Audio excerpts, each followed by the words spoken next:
justo, ¿no? ¿Cuánto tiempo tiene cada uno, Rafa? Bueno, entonces vamos a dar 6 minutos a cada uno, con una cortesía, como siempre. De 1 minuto. Voy a incidir, y ya lo voy diciendo, porque ya veo que hay bastantes conectados, sobre todo presidentes de sociedades. Veo a Carla, veo a Roberto también. Bien. Que después de vuestras presentaciones, además de la discusión, tengan voz los presidentes de las sociedades científicas como principales comentadores del webinar que hoy tenemos aquí. Pero calculad unos 6 minutos y bueno, ya sé que lo vais a hacer bien porque el panel es importante y el tema es trascendente, yo creo. Ya veis que han hecho uno los americanos, que van a hacer la semana que viene, creo, exactamente en el mismo sentido del futuro sobre los congresos en cirugía de columna. Así que yo creo que nos adelantamos y está muy bien esto que vamos a hacer. Muy bien. Hola Radko, ya veo también a Radko conectado. Rafa, ¿a qué hora estimas que esto vamos a acabar? 1 hora, 1 hora y media máximo, ¿no? Sí, 1 hora y media calculo yo, ¿eh? Ya. Que a veces nos liamos y no paramos en... creo que el tema va a ser largo, ¿eh? Probablemente habrá que cortar antes de terminar. Vale, Probablemente. vale. Pero bueno, eso ya es labor mía y quedaré un poco mal, pero lo haré. Ya me ha tocado más veces, como sabes. Ya tenemos a Luis Miguel Duchén también, de Bolivia. Rafa, el otro webinar con lo mismo va a ser americano. Yo no recuerdo qué sociedad. No, yo luego os mando el link y creo que Yo os lo he lo visto, envié. pero ahora mismo no recuerdo quién es el que lo va. Luego te lo reenvío, no recuerdo tampoco, pero Ya. ¿qué es la semana que viene o la siguiente? Sí, mucha gente tiene ganas de hacerlo. No entiendo por qué tienen cierto. A lo mejor un tema tan sensible y no sensible, es importante y yo creo que hay que abordarlo. Para mucha gente tienen cierta alergia al tema, ¿no? Pero en fin.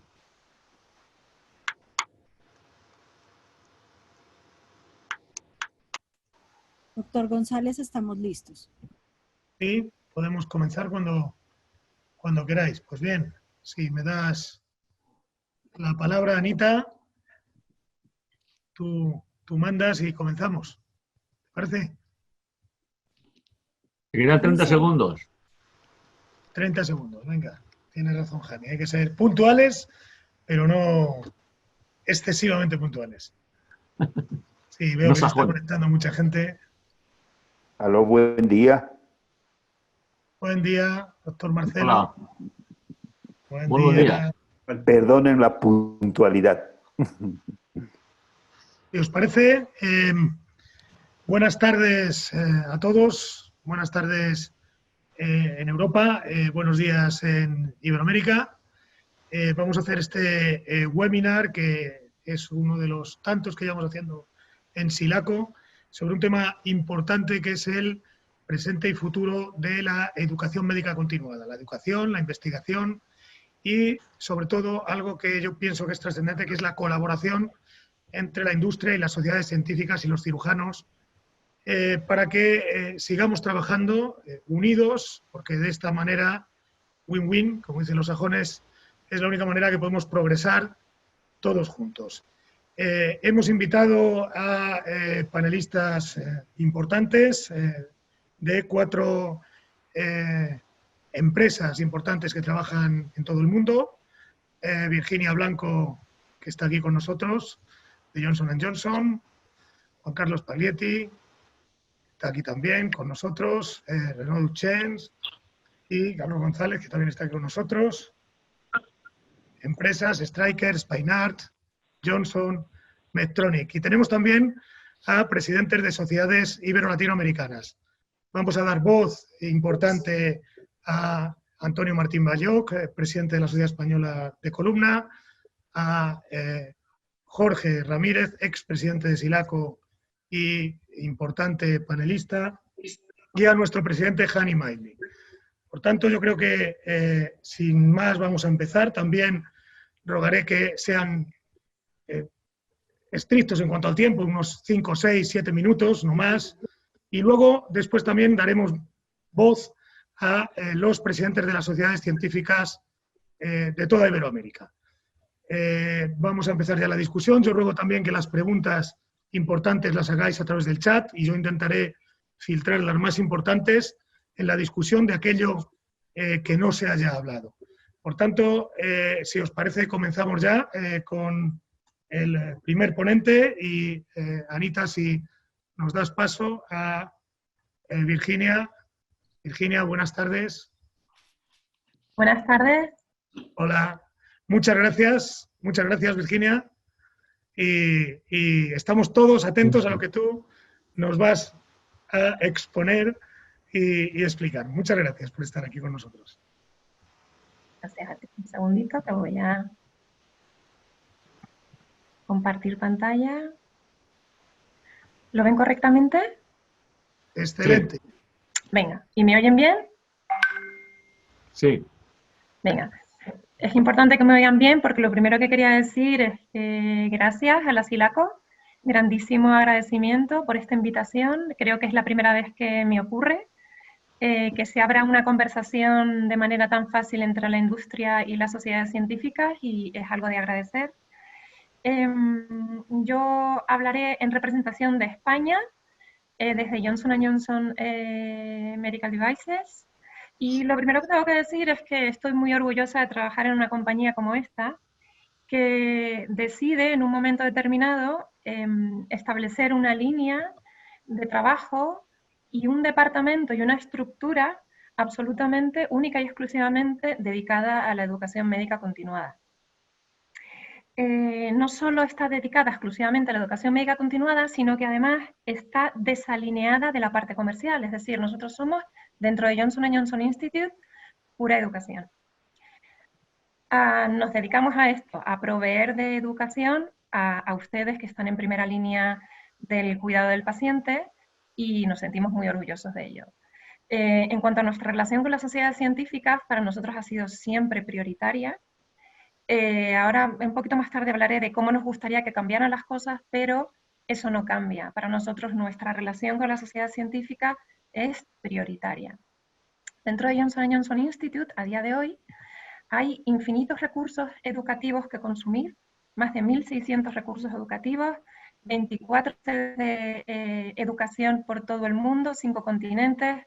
Estamos realmente dedicados a esto. Además, como sabrán, yo creo que no es necesario ni presentar ni explicar qué es AO. Llevamos colaborando con ellos en un acuerdo de cooperación desde hace 60 años ya. Justo en el 2020 acabamos de cumplir 60 años de colaboración y hace un mes se ha firmado el Cooperation Agreement para 5 años más. Otra vez una muestra de que estamos realmente dedicados y enfocados a la educación médica continuada. Dándoles un poco de datos a nivel de España, que es donde yo me ubico, nosotros tenemos 3 líneas de trabajo principales dentro del Departamento de Educación. Una es nuestra relación con las sociedades científicas y nuestro apoyo, soporte, sponsorización a eventos, congresos, cursos de habilidades prácticas, etc. Una segunda línea es nuestra colaboración con la Fundación AO. Y otra tercera línea, evidentemente, es la generación de nuestro propio contenido desde el Johnson & Johnson Institute, ¿vale? En el 2019, en España, de 2.000 becas que concedimos a asistencia a cursos o congresos, 2.000 para cirujanos españoles, 1.200 de esas becas fueron a eventos de sociedades científicas.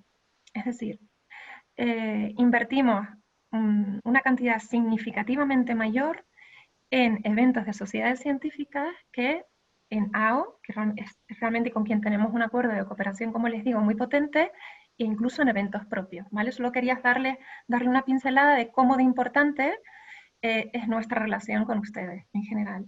Y cuando digo eventos a sociedades científicas, es alrededor del mundo, no solo a sociedades científicas en España, sino a sociedades científicas alrededor del mundo. ¿Qué podemos ofrecer de manera indirecta? AOSPINE está ahí. AOSPINE ofrece unas herramientas de educación potentísimas, más de 200 oportunidades educativas al año para más de 12.000 cirujanos de columna. Ofrece una línea de investigación que no se conoce mucho, pero que merece la pena explorar.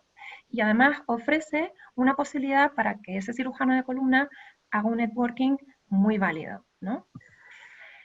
¿Qué hacemos además? Tenemos alianzas clínicas estratégicas con compañías como ICE, ¿no? Como Advances in Surgery. Entiendo que también todos lo conocen. Justo un ejemplo de nuestra colaboración con ellos ha sido este webinar de hace unos días que tuvo una convocatoria de más de 17.000 profesionales sanitarios. Hay compañeros de la industria en esta llamada también colaboran con ICE, ¿vale? Es una plataforma en la que creemos muchos. ¿Qué tenemos también? Johnson & Johnson compra recientemente CSATs. Si no lo conocen, les animo a que echen un vistazo porque es una comunidad de aprendizaje creada por cirujanos para cirujanos. Da la posibilidad de compartir experiencias, vídeos, de mentorizar, que es además un concepto muy nuevo y que está a la orden del día por la situación en la que estamos. Les animo a que le echen un vistazo. ¿Dónde nos enfocamos también? Johnson & Johnson Medical Devices ha comprado también otra empresa, es Surgical Process Institute. Es una empresa que se dedica a monitorizar los procesos quirúrgicos y a estandarizarlos y a monitorizar dentro del quirófano esa estandarización. ¿Y quién negará que la estandarización y el aprendizaje por checklist no es de un valor significativo, ¿no? También para implementar en programas educativos? A título informativo, la realidad virtual está ahí, la simulación, también trabajamos con ello, también disponible para todos en estos momentos que nos ocupan, que además nos han hecho acelerar esa aceptación del digital y ese acercamiento, ¿no?, a lo virtual. Herramientas tan sencillas como una buena cámara y un buen audio que conecten grupos de hospitales en sesiones clínicas interhospitalarias, en los congresos virtuales, que entiendo que en algún momento en la conversación de hoy se abordarán. Esto ya existe, es una realidad, y hay mucha oferta de donde elegir, ¿no? Me lleva a esto, que es algo que quería abordar, que es importante para nosotros y que desde Johnson & Johnson Institute intentamos empujar desde hace ya 2 años, que es el blended learning. Es ese concepto de toda la parte teórica o de charlas o de transmisión de la información meramente en formato ponencia, ¿por qué no consumirla en otro formato y luego hacer presencial lo realmente imprescindible? Pues el entrenamiento en habilidades prácticas, a lo mejor un encuentro para compartir tips and tricks o una charla con el experto, ¿no? Pero esta situación en la que nos hemos visto metidos, a lo mejor nos da para pensar que las concentraciones masivas presenciales quizás ya no sean el ideal, ¿no? Pero lo que quiero transmitirles es que mi intención con esta intervención es que se nos abre un mundo de oportunidades, que esto no es el final de los congresos científicos, ni mucho menos. Y intento terminar esta charla rápida, de 6 minutos, llevo 5, volviendo a decir que estoy muy orgullosa de la compañía donde trabajo, tanto en el enfoque que hacen en educación como en investigación, que no conozco la realidad de los países de Sudamérica, pero en España empezamos a tener equipos profesionalizados de investigación con posiciones médicas dentro del equipo que se encargan exclusivamente de identificar proyectos válidos, ¿vale?, donde invertir. Y decirles que innovemos en la relación sociedades científicas e industria, que seamos creativos, que intenten no vernos como meros sponsors, sino realmente proveedores de ideas, de tecnología, naveguemos juntos y de la mano y escuchémonos más y mejor. Gracias. Muchas gracias, Virginia, por exponernos todas estas herramientas educativas que Johnson & Johnson propone para el futuro y ya para el presente. Y si puedes dejar de compartir la pantalla. Esto es, gracias. Y me gustaría dar ahora, acto seguido, la bienvenida al señor Renaud Duchesne, buen amigo de muchos años también, Renaud. Luego pasaremos a la discusión con todos. Virginia, si te parece, ¿verdad? Buenas tardes, Renaud. Renaud viene... Hola, buenas tardes a todos. Spineart. Buenas tardes. Sí, pues en primer lugar, pues yo no soy hispanohablante, pues de verdad lo intento, entonces les pido disculpa por mi castellano si no está perfecto, entonces voy a hacer lo máximo. Eso dicho, voy a ver cómo se hace. Es que Zoom no lo usemos mucho nosotros. A ver. Sí, bien. Ok, no, todavía no. Gracias. Pues disculpa por esto. ¿Es que se ve bien mi pantalla ahora? Ahora es correcto. Bueno, pues, correcto. Perfecto. Entonces, soy Renaud Duchesne y estoy trabajando en Spineart y estoy el vicepresidente de Medical Programs, que es educación, pero también todo el tema científico de todo lo que es estudios clínicos. En primer lugar, voy a presentar un poco Spineart porque somos los más pequeños de los cuatro que hay hoy, entonces me parece que es importante presentar a Spineart. Spineart es una empresa suiza, entonces es una empresa suiza que ha sido creada en 2005, entonces tenemos ahora 15 años. Tenemos una filosofía con calidad, innovación y simplicidad también, entonces eso es importante. Las tres palabras, calidad, innovación y también simplicidad, y cada una es bastante difícil que llegar, pero lo conseguimos bastante bien. Estamos solamente haciendo columna, entonces es realmente nuestra especialización y hacemos solamente esto. En tema de compañía, tenemos nuestro headquarter en Ginebra. Somos más de 200 en el mundo y tenemos 9 sitios y 2 de producción que están en Francia en el mundo. Para nosotros también tenemos un focus, un enfoque en educación, y eso hace parte de la estrategia de la compañía también. Y tenemos una red de ventas que está realmente global, mundial, con casi 60 countries, países, y con 9 países en directo, y muchos de ellos están en Europa. El tema de productos, tengo solamente una pequeña presentación. Tenemos una gama bastante amplia y completa. Y entonces tenemos todos nuestros productos que están estériles, con tecnología, porque has visto que para nosotros innovación está importante. Entonces tenemos productos con innovación, con nuestras cajas de impresión 3D, nuestra Baguera, que es una prótesis de disco cervical y lumbar, y todo esto. Entonces, no es el tema, no lo voy a abordar, pero tenemos una gama bastante amplia. Ahora, el tema de esta reunión es realmente educación.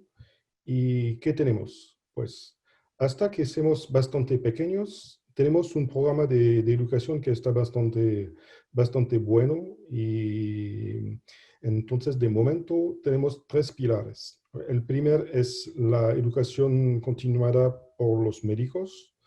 Y de esto tenemos 4 tipos de meetings. Academy, que son taller de cadáveres. Hemos hecho 11 sesiones el año pasado. Spine Summit, que son realmente eventos que están realmente basados en discusión de caso. Hemos hecho 4 sesiones. Peer-to-peer visitation, entonces formación en el quirófano, 34 sesiones. Y meeting con expertos, hemos hecho 5. Entonces, todo esto son más de 500 médicos formados el año pasado.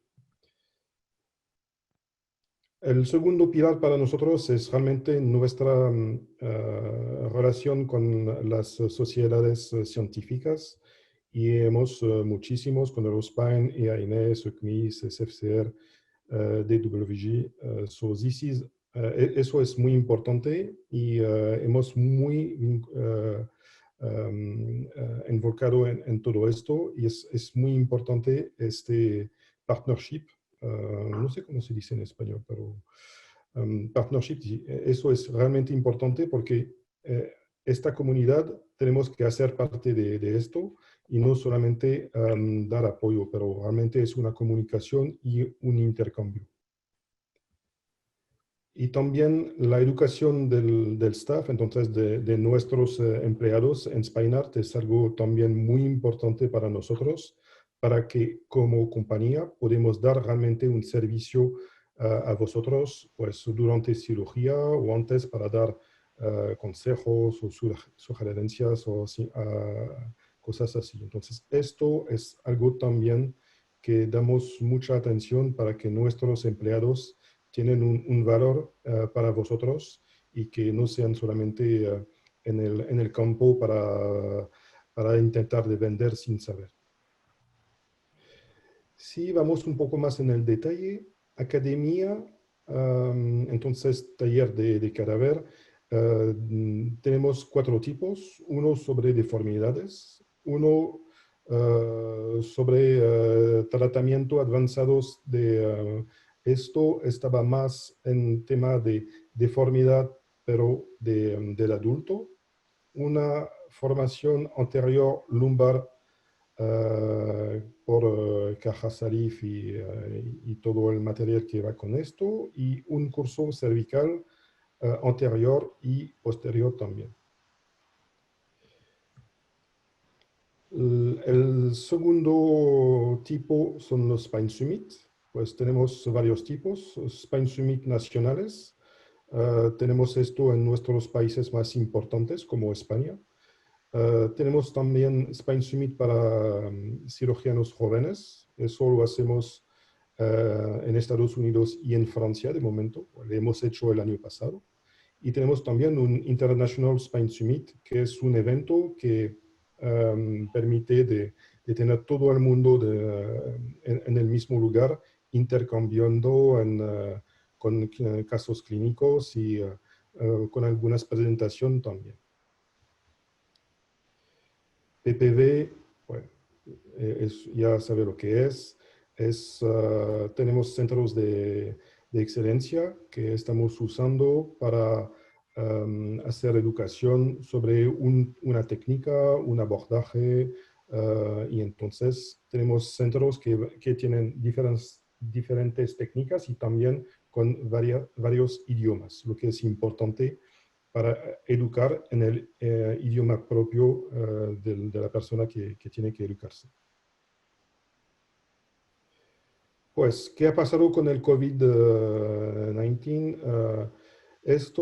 Hemos puesto en marcha webinares para médicos y también para nuestros empleados.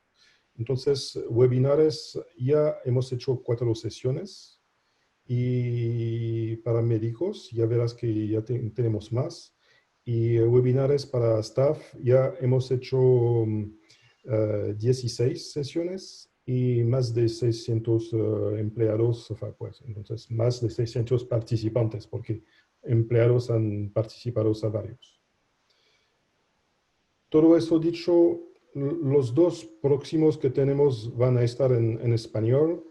y entonces tendremos esto la semana que viene con 2 niveles. Un nivel fundamental que es realmente más con transmisión de knowledge, de información, y esto es más en la parte lumbar y en la parte degenerativa.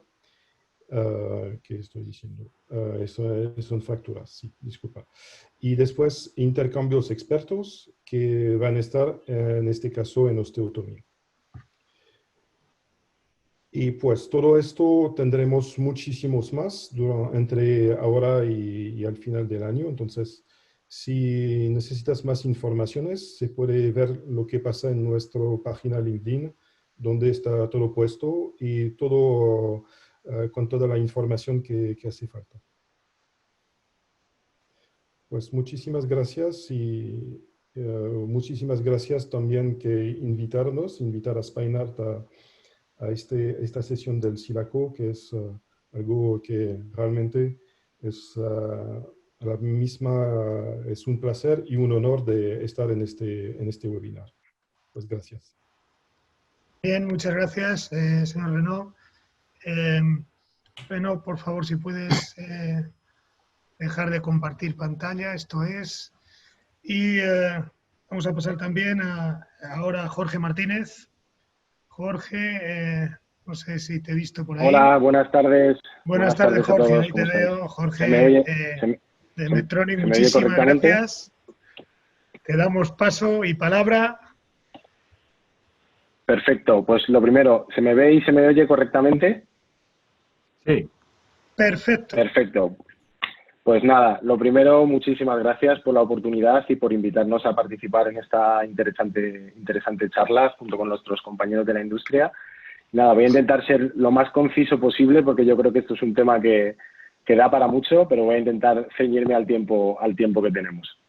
Esto es una imagen que, bueno, por todos es conocida, ¿no? La situación de la pandemia que tenemos ahora mismo en el mundo. Yo creo que nos tenemos que centrar no tanto en la pandemia en sí, sino en los efectos que esta tiene para el tema que nos ocupa. Yo creo que los dos principales efectos sobre la educación médica continuada que ha tenido el tema del COVID es en general la restricción o incluso la prohibición de reuniones, el hecho de que no podemos hacer, como hacíamos antes, pues tantas reuniones y estar tan físicamente juntos como nos gusta tanto, en cierto modo, a las culturas tanto mediterráneas como latinas. Y por otro lado, por supuesto, pues la restricción de viajes, que como sabemos depende mucho de los distintos gobiernos, pero en general están presentes en casi todos los países del mundo. Ese es el nuevo contexto que tenemos y nosotros nos preguntamos qué va a ocurrir con la educación. Entonces, lo primero que nosotros pensamos es que la necesidad de formación y de educación médica continuada no desaparece y somos perfectamente conscientes de ellos y, por lo tanto, consideramos que la formación y la educación médica continuada es un componente clave para Medtronic y para todo nuestro sector. Somos perfectamente conscientes de ello y precisamente es muy importante para nosotros participar en este tipo de foros de discusión porque lo que queremos es generar una nueva normalidad junto con todos vosotros. Una de las cosas que yo no me canso de decir en nuestras reuniones internas que tenemos y en reuniones de este tipo es el fondo no cambia, el fondo es el mismo. Lo que seguramente cambiará es la forma y creo que todos nos tenemos que adaptar a ella. Y por último es pues reiterar el compromiso de Medtronic con la educación médica continuada y en general la formación de los profesionales de la salud. Y creo que esto es lo más importante. Es decir, nos da igual que el formato tenga que cambiar, nos adaptaremos a lo que sea necesario, pero es importante pues compartir con todos vosotros nuestro compromiso a seguir apostando por la educación.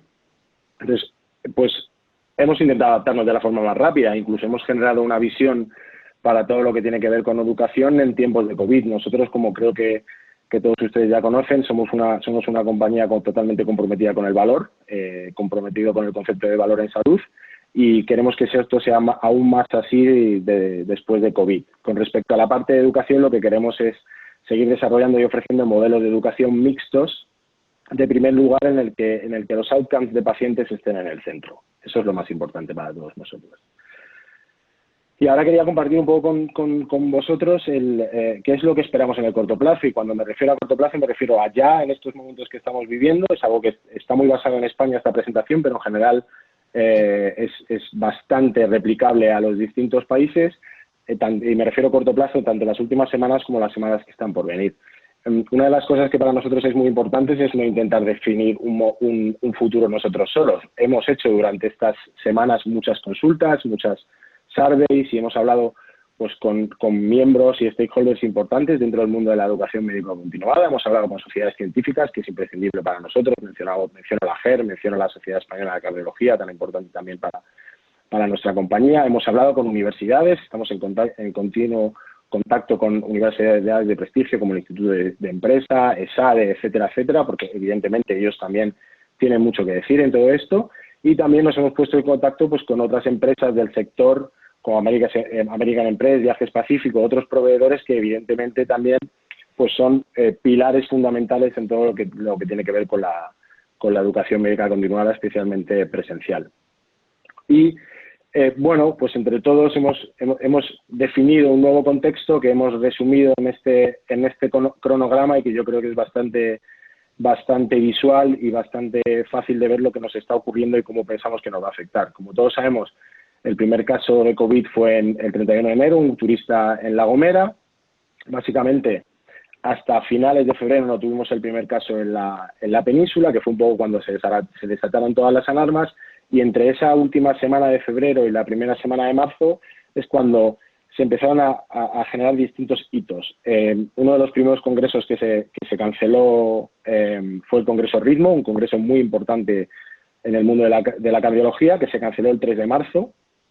Y desde ese momento hasta el 14 de marzo, que es cuando se declara el estado de alarma, se fueron realizando cancelaciones paulatinas, tanto de eventos como de reuniones presenciales, pues que fueron básicamente de más a menos. Es decir, todo lo que eran grandes reuniones o congresos se cancelaron antes, y reuniones más ad hoc o más planificadas para grupos más pequeños se fueron cancelando poco a poco. Después, como todos sabemos, vino el estado de alarma y ahora estamos en un momento de desescalada. Pero la idea no es tanto lo que ha ocurrido, sino cómo nosotros vemos que vamos a volver.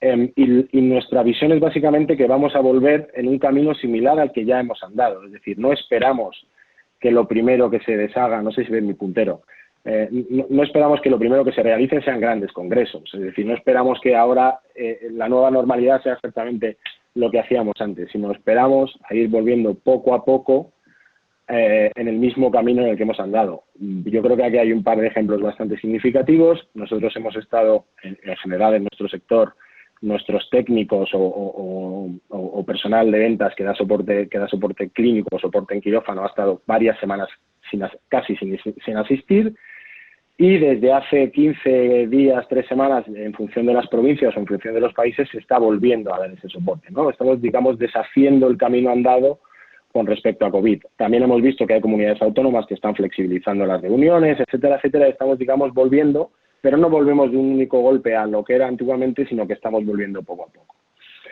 En España esta desescalada va por fases, creo que es algo por todos conocidos, y al final, en función de la fase, pues tienes la capacidad de organizar eventos de educación de una forma u otra. En las primeras fases, fase 0, fase 1, prácticamente no había ninguna posibilidad. Algunas de las comunidades autónomas, algunos de los países en general, están en una especie de fase 3 en la que ya hay una flexibilización de aforo, se pueden utilizar hoteles, etcétera, etcétera. Y bueno, yo creo que lo que está claro para todos nosotros es que lo que será el futuro no es exactamente a lo que era, sino que nos encontraremos en una especie de mix de las distintas fases que hemos ido viviendo ahora. Si nosotros vemos el tipo de eventos que hemos realizado tradicionalmente y cómo agruparlos, a mi derecha podemos ver eventos mucho más teóricos en los que tradicionalmente había un formato presencial y que en los últimos años han ido hacia un formato más digital. Cierto es que hasta que a día de hoy, antes de COVID, los eventos plenamente digitales de educación médica continuada, al fin y al cabo, correspondían menos del 5% de todos los que hacíamos.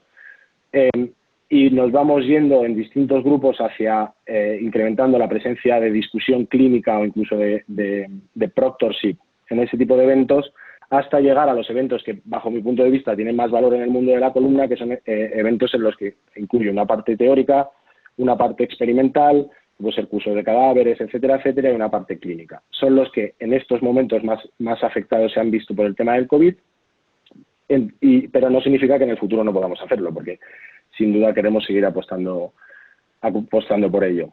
¿Qué esperamos en el medio plazo? Es decir, básicamente desde ya hasta después del verano y durante todo el año 2021. Lo primero es pues un incremento de todo lo que tiene que ver con el mundo digital en toda la educación médica continuada. Es algo que ya estábamos haciendo, que desde la industria yo creo que se estaba en general apostando mucho por ello, pero que no había terminado de calar del todo y que esta situación de COVID ha acelerado. Creemos que se van a simplificar el tipo de cursos, es decir, no va a haber tantos tipos de cursos como había ahora, sino que todo lo que tenga que ver con cursos meramente teóricos van a tener una grandísima presencia digital y se va a reducir el número de eventos meramente teóricos en los que hay una parte presencial. Y digamos que gracias también a las nuevas tecnologías que irán surgiendo, la mayor implementación del 5G, etcétera, etcétera, podríamos volver a estos eventos en los que nosotros vemos que damos más valor a la comunidad médica, en los que pues tenemos una parte experimental, cursos de cadáveres, etcétera, etcétera, poco a poco, en los que realmente queremos seguir apostando y consideramos que formarán parte de nuestro portfolio de educación, incluso cogerán más importancia y llegarán a ocupar al menos el 20% de nuestros eventos.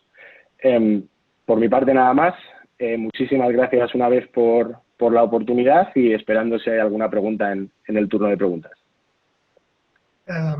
Muchísimas gracias, Jorge. Interesante presentación también. Muchas gracias. Y Juan Carlos Paglietti, te tenemos ahí. Bueno, no, gracias a vosotros. Buenos días y buenas tardes a todo el mundo, ¿no? Bueno, en primer lugar, quisiera agradecer en nombre de Stryker el habernos invitado a ser parte de esta interesante webinar. Bueno, igual que dijo antes Virginia, yo creo que esto es un tema muy, muy interesante y creo que toda la industria estamos bastante interesados en poder ser partícipe, ¿no? de todo este tipo de foros, ¿no? Entonces, bueno, en Stryker nos gusta iniciar cada presentación mostrando un poco nuestra misión y nuestros valores, ¿no? Donde queremos destacar por encima de todo nuestro afán de estar siempre trabajando hacia la mejora, ¿no? Hacia nuestros clientes y sus pacientes, ¿no? Y es más, en estos días cuando más se ha visto la importancia, ¿no? De cumplir con cada una de las palabras que marcan nuestra misión y nuestros valores, ¿no? Y entrando un poco ya en materia, bueno, como estaba comentando ahora también Jorge, ¿no? Quería compartir un poco con toda la audiencia que tras pasar los primeros días de shock, ¿no? De esta pandemia y cuando ya habíamos ejecutado un poco nuestro plan de acción para proteger a nuestros empleados y asegurarnos sobre todo de poder seguir dando servicio a nuestros clientes y por supuesto también establecer planes para proteger las expectativas de nuestros accionistas, que no nos podemos olvidar de esto, ¿no? Uno de los temas que abordamos como equipo en Stryker fue el de empezar a pensar de cómo iba a evolucionar el tema de la formación y la educación de nuestros productos para nuestros clientes, ¿no? En esta nueva normalidad. Porque una cosa que sí es clara, y yo creo que, bueno, casi que es obvio decirlo, ¿no? Que para Stryker la educación y formación es crucial, ¿no? Y por supuesto creemos que no debe de verse impactada por un COVID o por algo similar que pueda aparecer en el futuro, ¿no? Entonces, bueno, una de las cosas que yo creo que todos estamos muy convencidos es que lo que nos ha enseñado esta situación es que las herramientas virtuales son efectivas. O sea, yo creo que no hay ningún tipo de duda con respecto a esto y todos también estamos convencidos que la tecnología irá avanzando y nos ayudará a mejorar aún más las herramientas actuales, ¿no? Y sobre todo porque la pandemia lo que ha hecho es simplemente adelantar lo que de todos modos iba a ocurrir en 3 o 4 años, ¿no? Puedo poner un ejemplo, el tema del hecho de trabajar desde casa, pues todos sabíamos que tarde o temprano esto iba a llegar, pero al final ha llegado ya, ¿no? Y durante estos 3 meses en Stryker hemos sido muy, muy activos. O sea, hemos visto que ya se han, igual que se han hecho en otras compañías, han visto muchísimas webinars. O sea, yo me metía pues casi todos los días en LinkedIn y aquello estaba pues repleto de eventos de webinars y además después, por lo que siempre el feedback que uno recibe, además con muchísima atención, ¿no? Y sobre todo una cosa también que nos ha ayudado muchísimo es el abrir las fronteras, ¿no? Y esto hago un poco alusión a las diferentes colaboraciones que se han tenido por parte de todo el mundo hacia los compañeros y presentes aquí también en esta presentación con Latinoamérica, ¿no? Ha habido múltiples webinars, ¿no? que también han hecho un poco que gracias a esta situación, ¿no? Pues todo eso haya evolucionado, ¿no? De una manera un poco más rápida, ¿no? Y bueno, dentro de esta nueva normalidad, ¿no? Se ha visto un tremendo incremento, como he dicho, ¿no? De las webinars y he de decir que por parte de Stryker, pues para nosotros ha sido algo nuevo, sinceramente, no voy a negarlo, ¿no? Y ha funcionado muy bien, ¿no? Pero también sabemos que a partir de ahora no todos serán webinars. O sea, lo que sí que no sabemos todavía decir es en qué porcentajes, ¿no? Porque al final hay una cosa muy clara y creo que ya se ha mencionado, que todo lo que es la parte de prácticas es y será muy necesario para nuestros clientes y nuestros productos, ¿no? Todavía no hemos llegado al punto de poder hacer, yo qué sé, un taller de cadáveres virtual, ¿no? Al menos por parte de Stryker, todavía no hemos llegado a ese punto, ¿no? A lo mejor en algún momento llegará, ¿no? Y sí es cierto que todos nos tendremos que preguntar eso, ¿no? Si las webinars serán realmente nuestro futuro al 100%, ¿no? Entonces, bueno, eso es un tema que seguramente saldrá en el tema de las preguntas, ¿no? Otra ventaja que vemos es que las webinars nos ayudarán también a optimizar un poco nuestros recursos financieros, ¿no? ¿Para qué negarlo, no? No quiere decir que vamos a aquí entrar en una crisis tremenda, pero también es un punto que creo que todas las multinacionales estamos mirando, porque es un tema que bueno, que hay que echarle un ojo, ¿no? Pero siempre y cuando que no perjudique la formación hacia nuestros clientes. También quiero dejar eso muy claro, ¿no? Y bueno, y otra cosa que también quería dejar clara aquí, creo que es más que obvio, ¿no? Que se seguirán cumpliendo las directrices éticas que marca la propia Stryker y que están alineadas con todas las asociaciones industriales tipo ADVA, METEC y en el caso nuestro de España, el CENIC, ¿no? Y bueno, y como último punto y imagen, quería mostrar una cosa que Stryker iba haciendo desde hace ya casi más de 4 años, ¿no? Tanto en Europa como en Estados Unidos, ¿no? Que es un poco la vía de facilitar al cliente acercar la formación continuada, bueno, si me permiten la expresión, a domicilio, ¿no? Esto ha sido una vía para nosotros muy exitosa en los últimos 4 años. Y que les puedo asegurar que en estos últimos meses la demanda ha incrementado aún más. Y simplemente informar que esto es bueno, pueden ver, un camión, ¿no? En el cual pues va literalmente de ciudad en ciudad, de hospital en hospital, en el cual se puede hacer formación tanto con huesos de plástico como está también preparado para hacer cadáveres. Lógicamente esto se tendrá que adaptar pues a todo lo que es lo nuevo bueno, todo lo que son los procesos de prevención, de higiene, etcétera, evidentemente, ¿no? Pero que es un tema que a nosotros, pues, repito, nos ha dado muchísimo éxito y es un poco como nosotros queremos acercar aún más la formación a nuestros clientes, ¿no? Y con esto, bueno, yo soy una persona que me gustan mucho las citas y bueno, yo creo que esta encaja muy bien en toda esta situación, ¿no? Y bueno, es algo que, repito, también creo que Jorge también lo ha comentado. La formación nunca va a desaparecer, es algo que es fundamental tanto para nosotros, la industria, como para ustedes, nuestros clientes y por supuesto, de cara a los pacientes y la mejora de los pacientes. Simplemente que, bueno, que irá evolucionando de maneras diferentes y es ahí donde conjuntamente, creo, entre todos, tenemos que buscar la mejor manera para que todo siga pues como hasta ahora, con buena armonía. Así que nada, yo me despido y espero haber cubierto las expectativas con esta breve exposición y bueno, muchísimas gracias de nuevo por habernos invitado y nada más, aquí estamos. Bien, muchísimas gracias, Juan Carlos. Bueno, después de estas exposiciones hay algunas cosas que nos han quedado claras. Una de ellas es que hay herramientas que ya estaban, que se han potenciado y que se van a quedar aquí, que se van a potenciar cada vez más, que es la herramienta digital en la educación médica, que esto pues evidentemente puede ahorrar costes a la industria y esto nos parece muy bien porque se podrán invertir en otras cuestiones, supongo, de educación y así seguir avanzando. Y hay alguna cuestión pues que pues se ha introducido un poquito de esta nueva vuelta a la normalidad, quizá Jorge es el que más lo ha dicho, volveremos paulatinamente y cuándo llegaremos a tener un gran congreso, un gran evento científico, por ejemplo, el GEL, la SILACO, el Congreso de la Sociedad Portuguesa, que ya tenemos fecha, etcétera, etcétera. Quizá aquí ahora nos van a dar su punto de vista en este sentido. En primer lugar, presidente de la Sociedad Española, Tony. Hola, ¿me oyes? Ahora bien. Pues Tony, muchas gracias por estar con nosotros.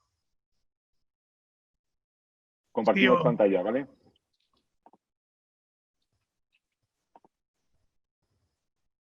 ¿Lo veis?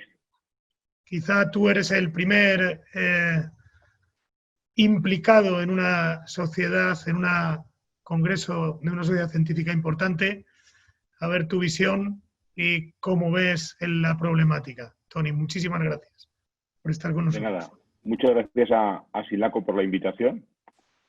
Agradecer además a los compañeros y amigos de la industria o de las diferentes empresas que habéis participado. Hay muchas empresas que me imagino que le hubieran gustado también participar. Y bueno, vamos al tema. Yo creo que es un tema muy, muy importante. Y yo creo que el COVID no va a cambiar ni más ni menos de lo que cosas que sí que tenían, lo va posiblemente a modificar en el tiempo, como ya se ha dicho, de lo que había.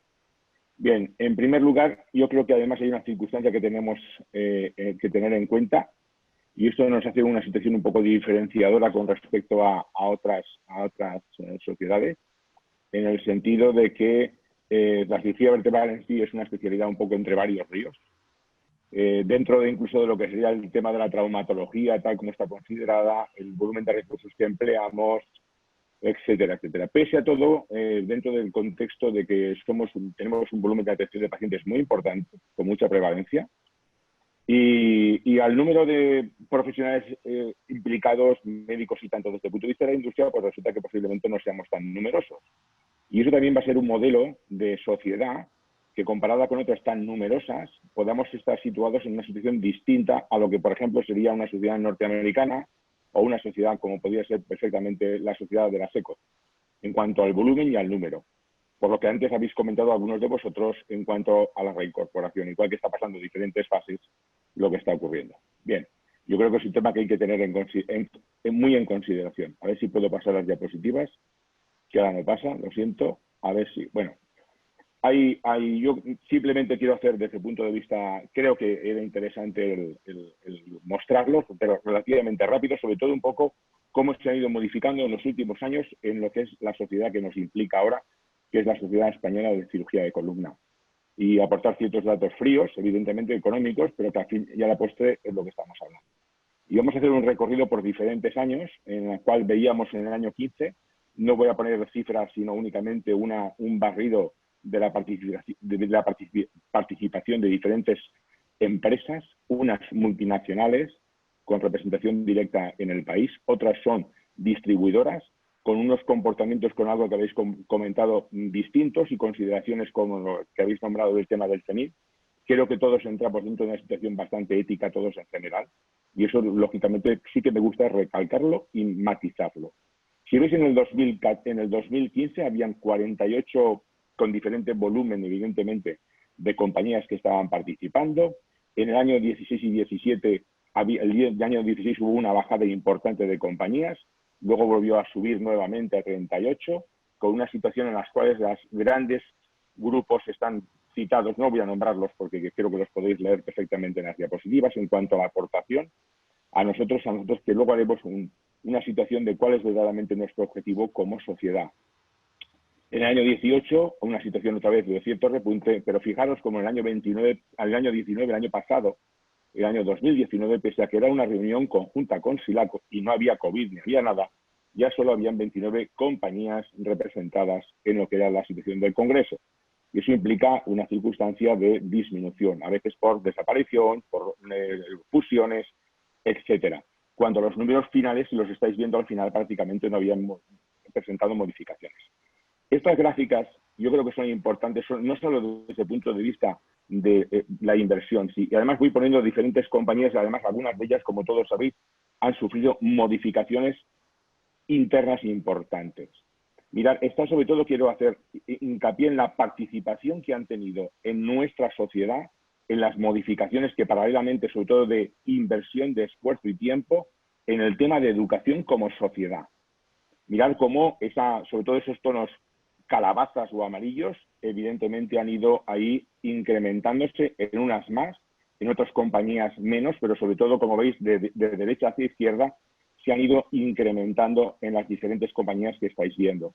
Y es lo que quiero decir que en algunas, evidentemente, esta aportación, colaboración con el tema de educación es importante, mientras que en las otras hay una subida y bajada dentro del contexto de participación, fundamentalmente alrededor de lo que es el Congreso anual. Otras, como estáis viendo, con una participación muy directa en el mismo y con poca participación desde el punto de vista de lo que sería como hasta ahora ha sido o estaba siendo hasta hace 3 años o 4 años la situación del Congreso anual. Y ahí tendrías un poco una participación desde el punto de vista económico en el último año, sobre todo el nivel de patrocinio, porque nosotros somos una sociedad que evidentemente vamos a tener que subsistir y los objetivos que nosotros buscamos van a depender de esto. Y esto es la realidad. Y esto es una circunstancia que los objetivos tenemos que aunarlos. ¿Por qué? Y como estáis viendo aquí, ya no es únicamente la participación en un congreso. Aquí ha habido presidentes que me han precedido y uno de ellos está moderando hoy la mesa. Y otro que creo que es Alberto, que hay que darles, Alberto Díez Ulloa, en la situación desde que nuestra sociedad ha pasado a cambiar perfectamente, creo que de una forma clara, lo que es la situación de funcionamiento. Aquí, como veis, hay unas empresas que participan, y son datos, los quiero pasar rápidamente, porque luego, bueno, cada una ha tenido una historia distinta, pero creo que es un tema a tener en cuenta. Luego hay unas asociaciones o grupos de empresas en los cuales pueden modificarse esos números, pero creo que sirven únicamente, por lo menos, de tener en claro que hay algunas, que el tema educacional lo tienen y el tema de participación en una sociedad como la nuestra, una sociedad que no es excesivamente numerosa, con lo cual a veces trasladar nuestra situación a otras sociedades, por lo que estabais comentando en cuanto a todo el tema de digital, online, hay una circunstancia de la transmisión de información en directo que creo que esto no se puede olvidar. Entonces, aquí que he querido hacer. Bueno, un planteamiento que son de las dos partes, y dos partes que tenemos que llevarnos a entender en la situación, además, que cada ubicación, cada país, funciona de una forma distinta. Las empresas, las empresas, evidentemente hay una cosa muy clara, que están condicionadas por sus resultados. Es una empresa, no nos olvidemos. Implican una serie de situación de proporcionar recursos técnicos a los profesionales. Y un tema muy importante, que unas en el tiempo llevan ya históricamente una situación de formación en profesionales que luego otras muchas han ido posteriormente yendo a tomar esa situación de imprescindiblemente tomar un cariz más importante dentro de su funcionamiento, la formación de profesionales. Evidentemente dentro de una posible fidelización de los mismos, de estos profesionales, a aquella empresa que evidentemente le está ayudando. Y esto es innegable. Desde el punto de vista de investigación, ahí yo creo que hay una circunstancia que depende, cara al profesional, hay que reconocer que va a ser muy limitada y muy dependiente de la procedencia del profesional y que no todo el mundo, y a lo mejor no se debe hacer así, pero no es fácil para todo el mundo y depende mucho de la procedencia, de qué hospital procedes y de qué hospital no procedes. Y eso a veces no depende de la valía del profesional que está trabajando en un gran hospital, en un hospital a lo mejor no tan grande, pero con un nivel de actividad y de inquietud importante desde el punto de vista de buen profesional y de formación.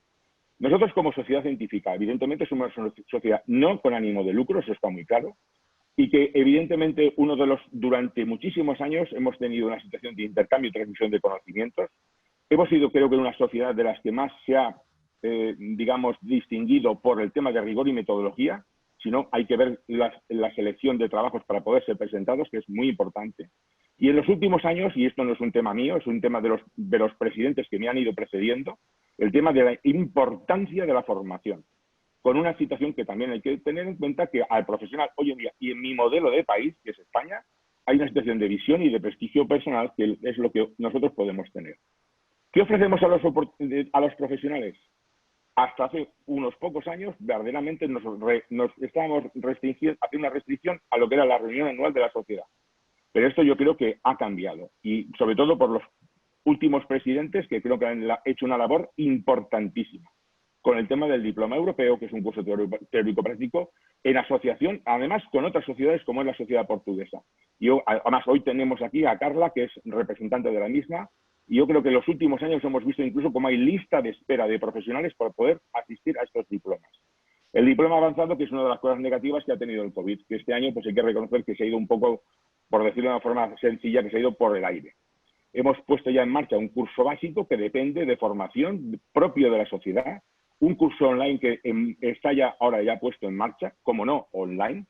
Hay becas de investigación, hay traveling fellows, hay auspicios de reuniones científicas y colaboración, como estaba comentando, con otras sociedades. Pero esto es bastante, pues esto no. Necesitamos más, porque una de las situaciones que tenemos que tener clara es la formación directa que tenemos que tener.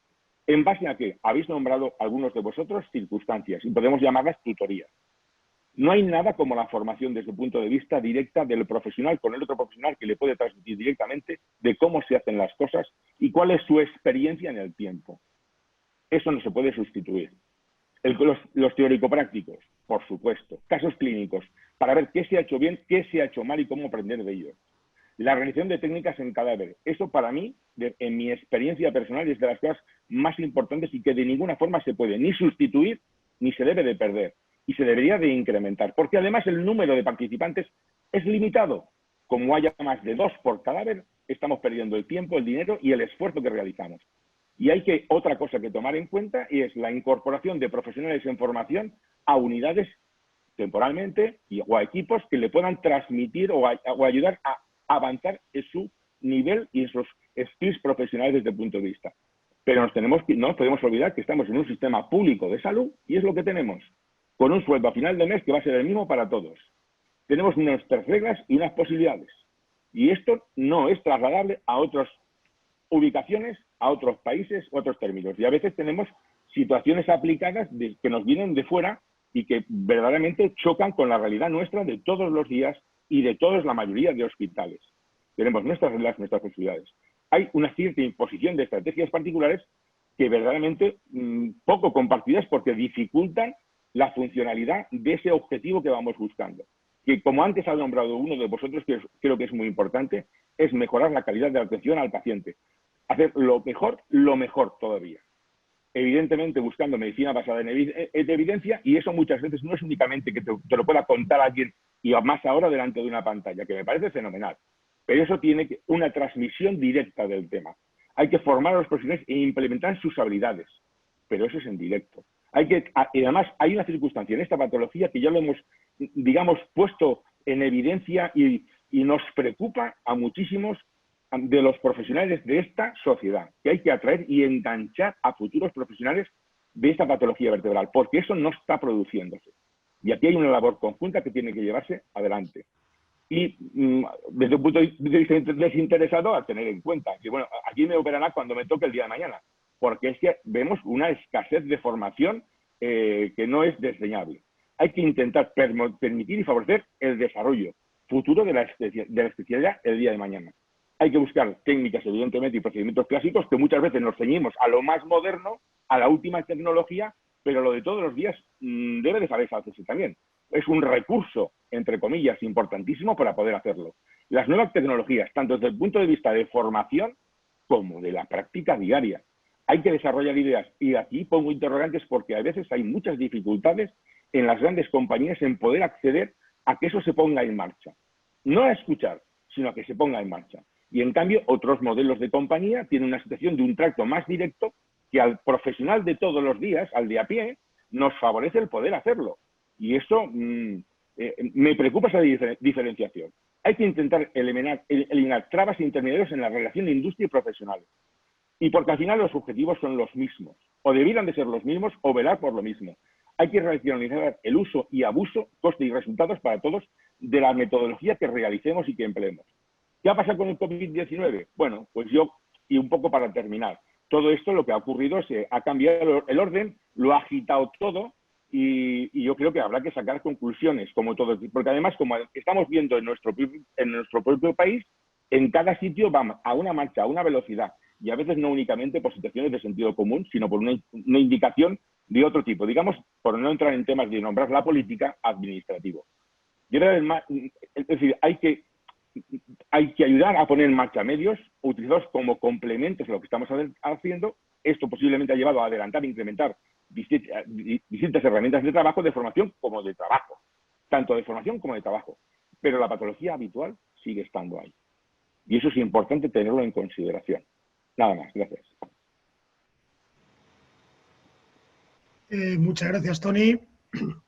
Muchas gracias por la visión y la presentación. Y como has dejado claro, pues que la empresa siempre ha apoyado la investigación y ha apoyado a las sociedades científicas, lo cual es más que evidente. Ahora nuestro querido presidente Hani. Hani, te doy la palabra para que tú, como presidente de nuestra sociedad, que integras a todas las sociedades ibero-latinoamericanas, ¿cómo va a repercutir todo esto? ¿Qué vamos a poder hacer? ¿Cómo lo vamos a poder hacer? Aparte de esta formación online que parece cada día más presente y de futuro. Gracias, Hani. Te doy la palabra. Muchas gracias, Rafa, y muchas gracias a todos los que estáis ahí con nosotros. Y bienvenidos un sábado más a los webinars SILACO.